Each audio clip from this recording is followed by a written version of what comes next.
Hi everyone, this is Jason Zach from Nathaniel School of Music. In this tutorial, we are going to focus on 6 methods to make a single chord, one major or one minor chord, last for really long and well, maybe even forever. Forever might be pushing it a bit, so it'll last for at least maybe a section of a song or for maybe for 30 seconds if you keep a timer.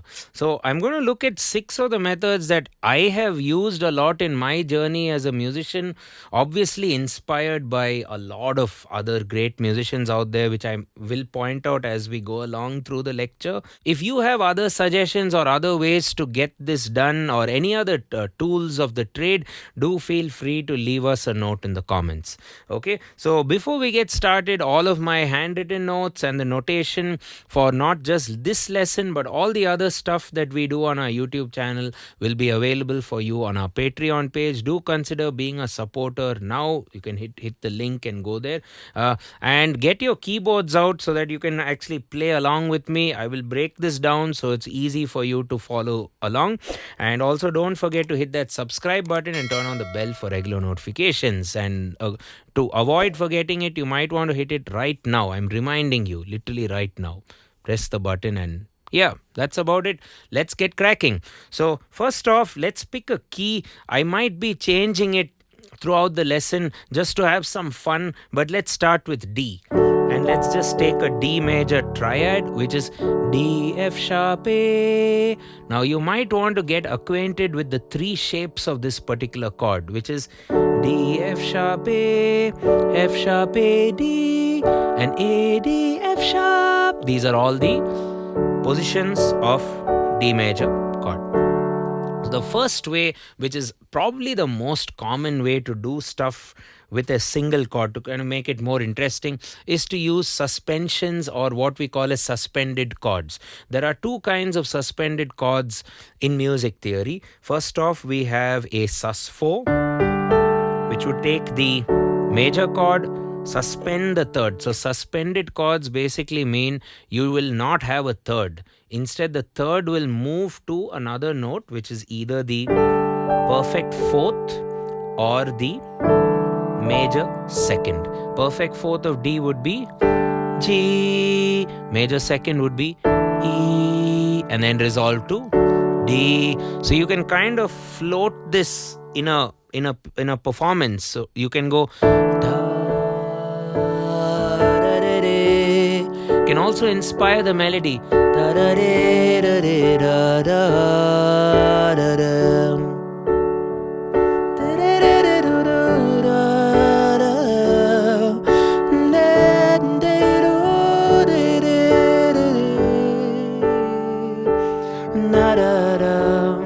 And a few others have done this as well. And I would do anything for love. Stuff like that. Those were the best days of my life. Yeah. You can also do it with a minor chord as a bass.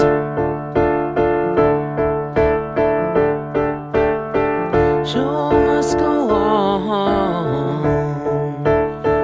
And the good thing about this suspended scenario is if you now want to build a chord progression with this, all you have to do is adjust your bass. See?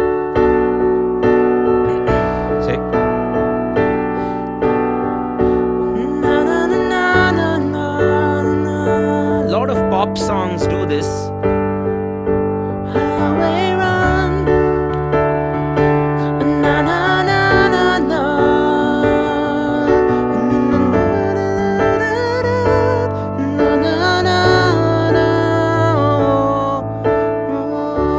Practice playing it with different inversions.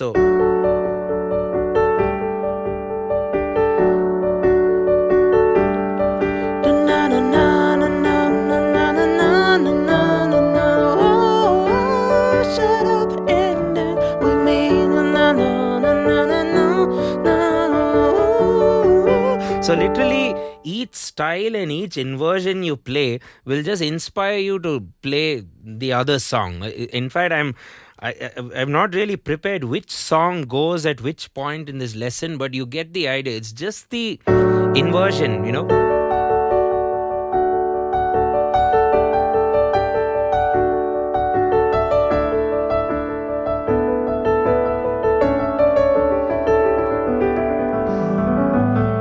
Okay, and a few additional sort of mentions about suspensions would be you can even do a sus2 4. You know, you can do a where you play both the major 2 and the perfect 4. You can also do a 7 sus 4, which would be a 1 perfect 4th and a flat 7. And just another fact about suspended chords, a sus 4 is another sus 2 is another 7 sus 4. So what I mean by that is D sus 4, if you invert it, is G sus 2, and if you invert it, is A quartal. We call it A quartal or A7 sus 4. So I repeat, that would be D G A D sus 4, G sus 2, A7 sus 4, or A quartal. Quartal basically means you're voicing in fourths. Okay, so that's about suspended chords. I won't talk too much more about it, considering that I have a couple of dedicated videos on suspended chords which we leave in the description. So do check that out. Okay, the next thing is going to be, well, what's the goal of this lesson again? To have one chord and take it to town with a lot of tricks and a lot of methods, and over time develop a lot of these methods, hopefully all actually. So the next thing would be add chord. So what an add chord does is it'll just make a triad more interesting or more rememberable. So if you're doing an arpeggio, especially an arpeggio, if you take the same old D major, first off we can add the 2, also known as add 9, but I prefer to say add 2. Now what does adding do? Adding basically means you're adding to the existing triad. So if you take a D major, you're adding the E, that will be add 2, or you're adding the 4, or you can add the flat 2, a bit more Arabic in nature you could say, more tension, or you can add the sharp 4,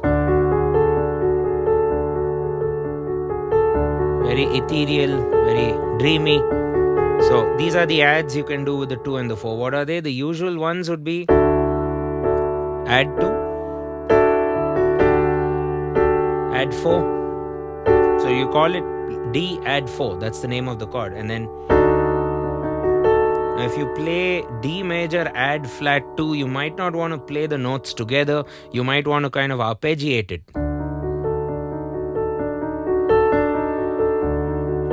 with some nice volume control. Then you go sharp 4.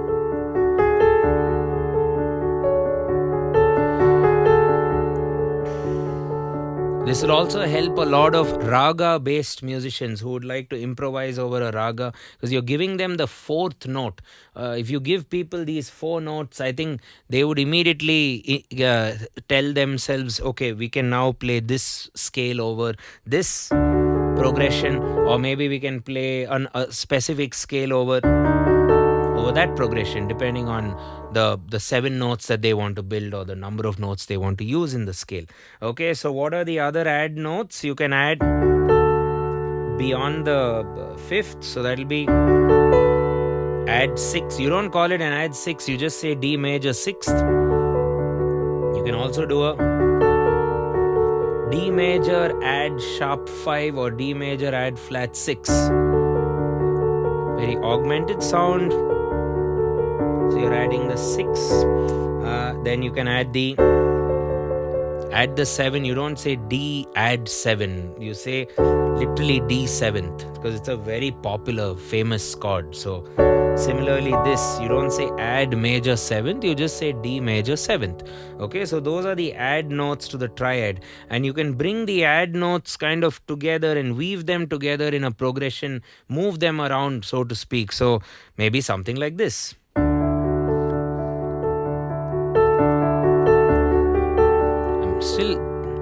proposing that we are still on the D major chord, but with all these add variations.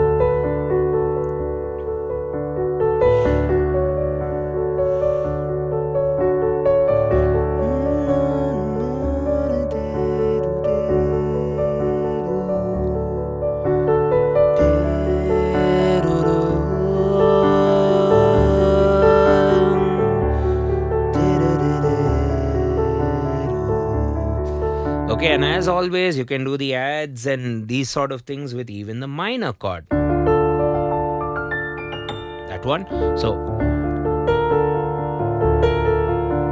minor chord with an add flat 6 sounds very interesting. And you can also change the bass notes to taste.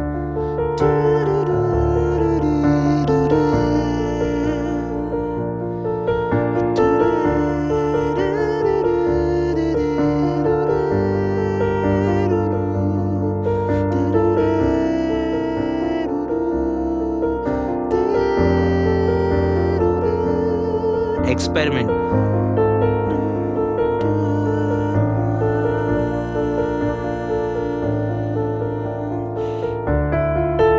Add 2. Add 4 with a minor.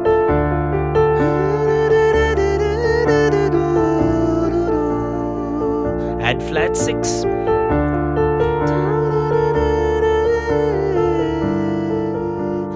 Add normal 6, which would be a minor 6th. Then minor 7th. D minor major 7th finally.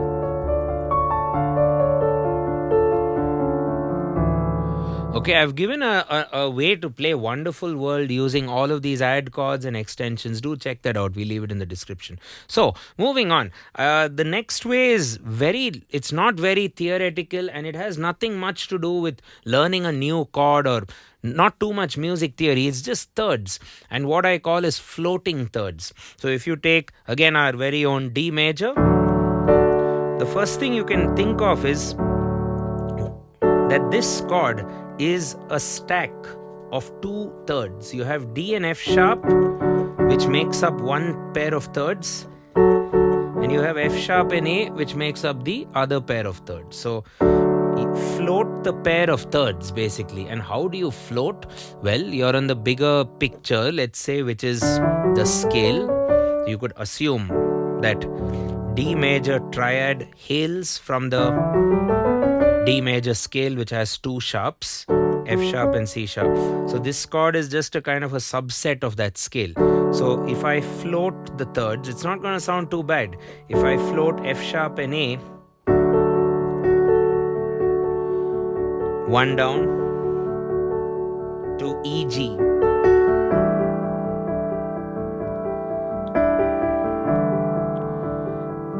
We don't even have a name for this chord, by the way. It's really nice.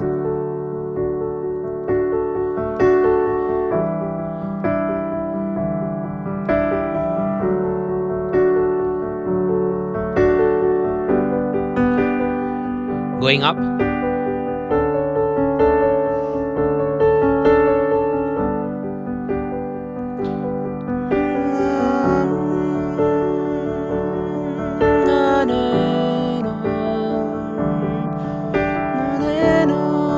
You can kind of do a version of a song with just floating thirds, a more drone.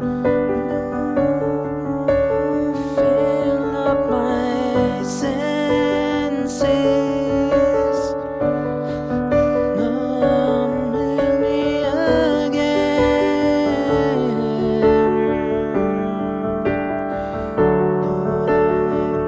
Don't make it bad now. Take a sad song and make it better.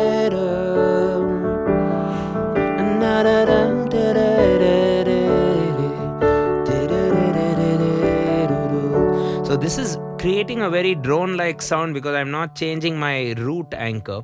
But if you keep the other notes, another note of the triad consistent, you'll have a lot of options. So if you take, let's say,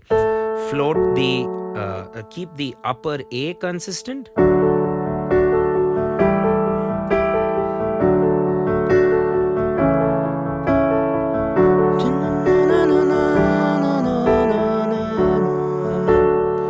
So you're basically keeping the A and you have this other floating thirds going on. So to practice floating thirds, I have a nice lesson for you which we leave in the description. Do check it out. So floating thirds you can even do for minor.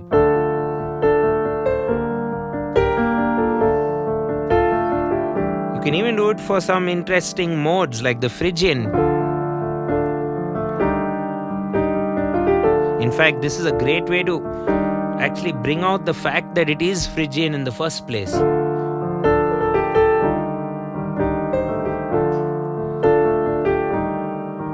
Or maybe harmonic minor.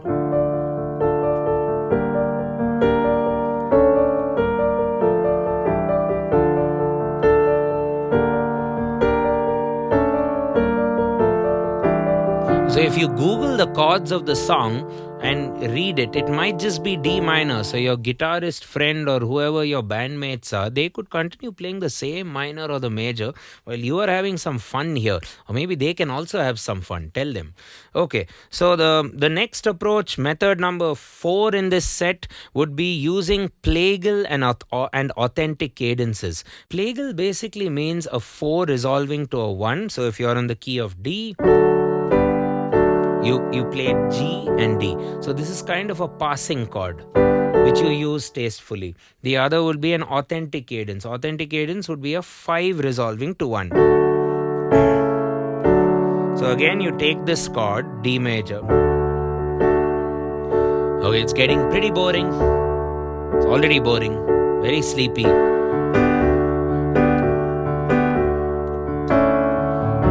And now you fool around with the 4 to 1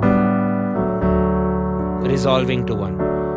This thing, for example, this thing called love, this thing, or any Elton John song.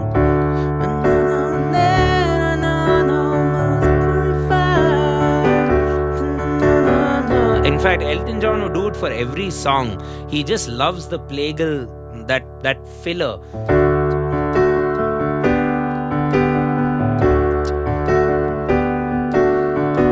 And you add it kind of a little bit off time in an interesting way to make it more rememberable.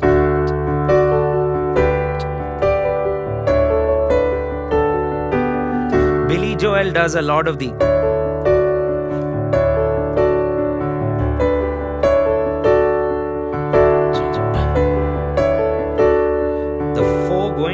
going to 1, and the 5 would be A7th resolving to D. So let's build something again on the D.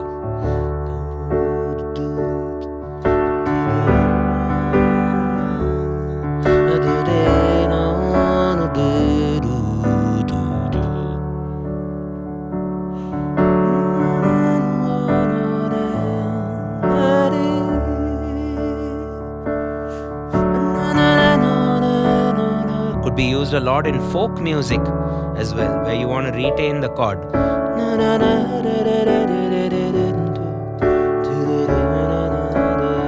Okay, that's the Plagal or the authentic cadence.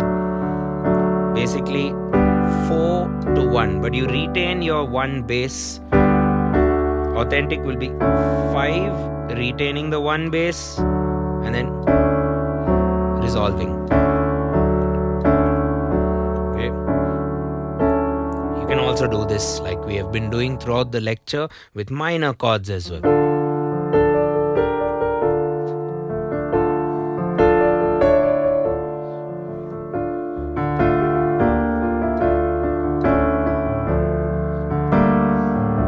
Okay. So if you have a minor bass, the same story. Plagal is 4 to 1, authentic is 5 to 1. Okay, we have a couple more interesting ways to make a single chord last for a long time. This one is very simple to practice, understand, and even write down. It's what we call as quartal and quintal shapes. So if you take a traditional set of chord theory methodology, you'll have all triads, right,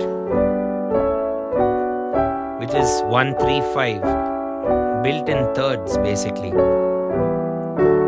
But if you do quartals and quintals, quartal by nature means fourths. So instead of harmonizing in thirds, you're harmonizing in fourths. So what you can do with this set of fourths is, over a D drawn, you can build all the quartal shapes and just keep playing them around,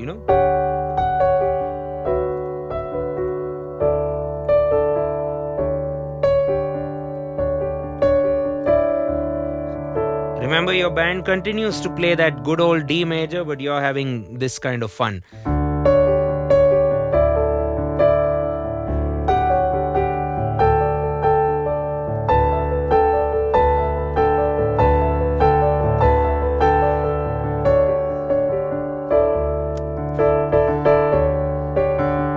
And the quartals are fourths built along the scale or the mode. So let's say you have a D Dorian, which is all your white notes on the piano. You can, quartals would be, so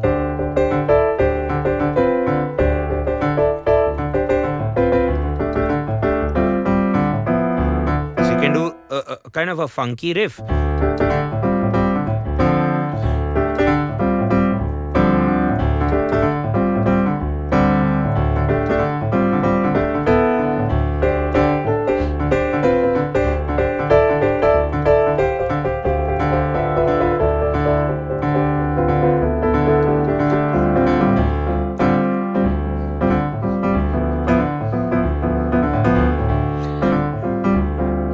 Quintal will basically be upper fifth. So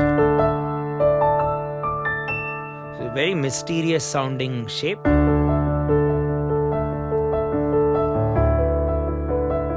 Things like this. Let's say I'm on D major.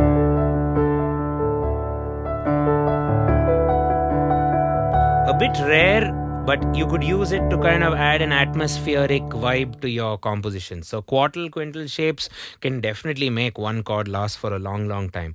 And I have one more way to make chords last longer, which is probably the most obvious way, come to think of it, is join forces with melody and rhythm. So if you just play only harmony, the tools we had were suspensions, add chords, extensions, floating thirds, the cadences, plagal and authentic, the quartal and quintal shapes, which I just did now. But what if you take what you know, all of the earlier ingredients perhaps, and add some melodic lines in and around them? People automatically think that they are happy just hearing one chord flow by. And when you create the melody lines, you perhaps want to also figure out if there's a vocalist, if there's an existing vocal line, so you don't want to kind of clash with them. So things like this, maybe play the melody line as a lick or a filler at the end of the bar, sort of like how a drummer goes with a roll, and so on. So let's say you take a basic major chord and think of a melody line at the end. So if the vocal is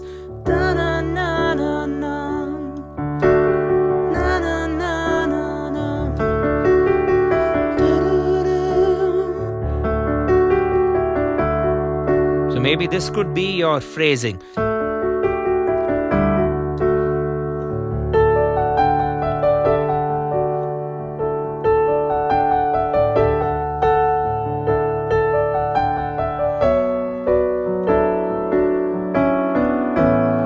So even on that B minor.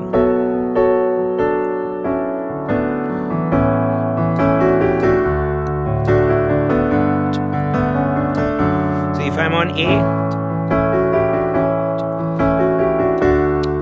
trying to make every chord or the journey of every chord as melodic or as catchy or as rememberable as possible. Okay, so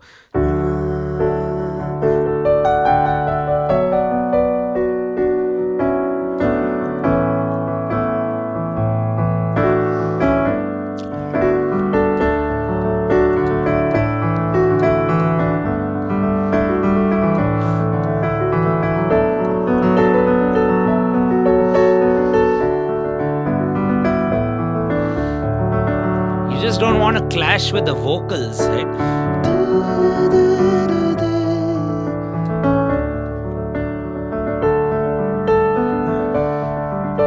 Right, so figure out where to fill.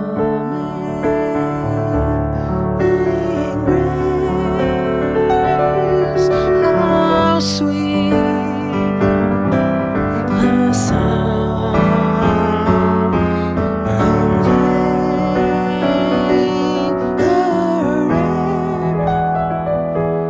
like me.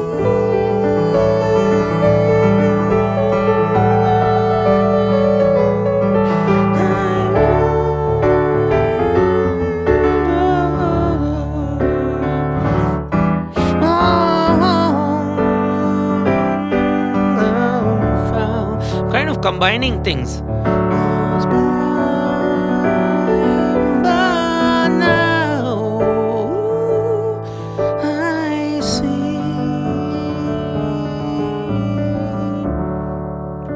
Okay, so depending on your experience, I guess there's so many options to not you won't even be invading the vocal line of your song. Okay, so I hope you have fun with these 6 tools or 6 resources to make a single chord last longer, or if that's not your goal, maybe it's a tutorial to learn how to use suspended chords, add chords with extensions, floating thirds, cadences, and the quartal and quintal shape. So do look at some of our additional resources or follow-up videos in the description.